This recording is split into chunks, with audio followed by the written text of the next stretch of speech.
हाँ, तो कैसे हैं आप लोग। उम्मीद है कि आप सब बहुत अच्छे होंगे।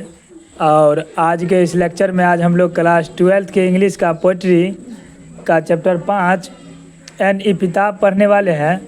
इसका आज हम लोग समरी करने वाले हैं। ठीक है, इपिताब मतलब हुआ शिलालेख बोलिए या स्मारक बोलिए या समाधि स्थल बोलिए। ठीक है, जहाँ पर किसी व्यक्ति को दफना करके और उसके ऊपर एक समाधि बना दिया जाता है। ठीक है, उसी को बोलते हैं इपिताब।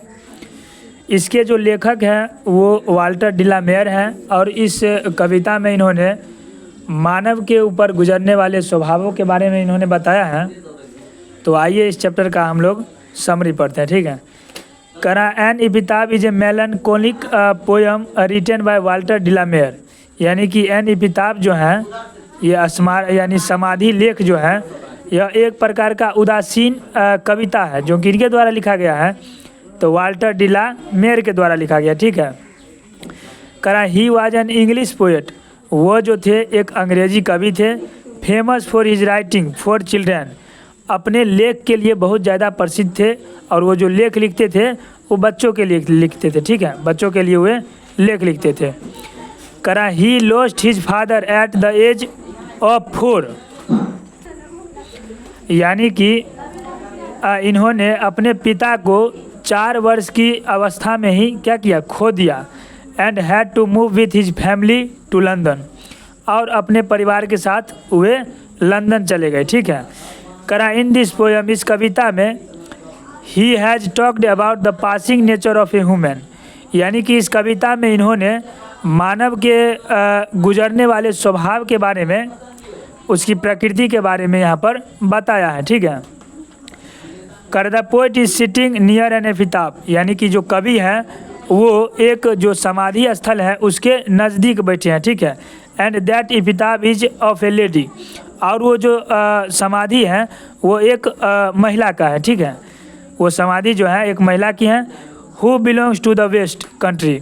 वो जो महिला है, उस समाधि की जो महिला है वो वेस्ट कंट्री से बिलोंग करती है, यानी संबंधित रखती हैं, पश्चिमी देशों से संबंध रखती हैं। ठीक है, करा in the word of poet, कवि के शब्दों में she is most beautiful lady of the waste.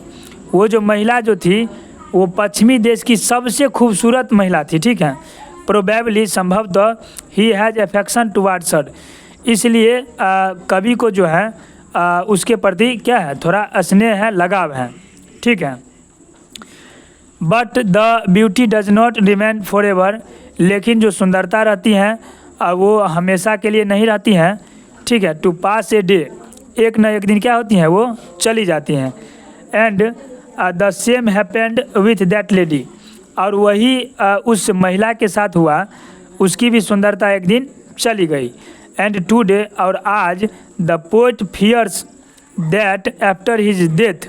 यानी और आज जो है कवि जो है बहुत भयभीत हैं कि जब वो लेडी मर गई, यानी उसकी मृत्यु के बाद, हु विल रिमेंबर हर, कौन सा व्यक्ति जो है उसे याद रखेगा। ठीक है, इस बात को लेकर के कवि भयभीत है कि जब ये लेडी मर गई हैं तो कौन इसे याद रखेगा। ठीक है, उसके बाद देखिए करा लास्टली, अंत में वी कैन से दैट, हम लोग कह सकते हैं, it's really an awesome poem. यह बहुत ही वास्तव में शानदार कविता है। रिटन बाय वाल्टर डिलामेयर, जो कि वाल्टर डिलामेयर के द्वारा लिखा गया है। इन विच, जिसमें he has brilliantly shown that every living beings is मॉर्टल। जहाँ पर इन्होंने पूरी यानी कि शानदार पूर्वक बताया है कि प्रत्येक जो जीव हैं वो क्या है, वो मरणशील है। यानी कि जिनका यहाँ पर जन्म हुआ है वो एक न एक दिन उसका मरना तय है। ठीक है, आई होप कि ये समरी आपको समझ में आ गया होगा। अब इसके बाद हम लोग इससे अगला लेक्चर में मिलते हैं इसके क्वेश्चन आंसर के साथ। तब तक के लिए धन्यवाद। खुश रहिए, मस्त रहिए, एग्ज़ाम का तैयारी करते रहिए, क्योंकि एग्ज़ाम बहुत नज़दीक आने वाला है। ठीक है, जितना तैयारी कीजिएगा वो उतना आपके लिए बेहतर रहेगा।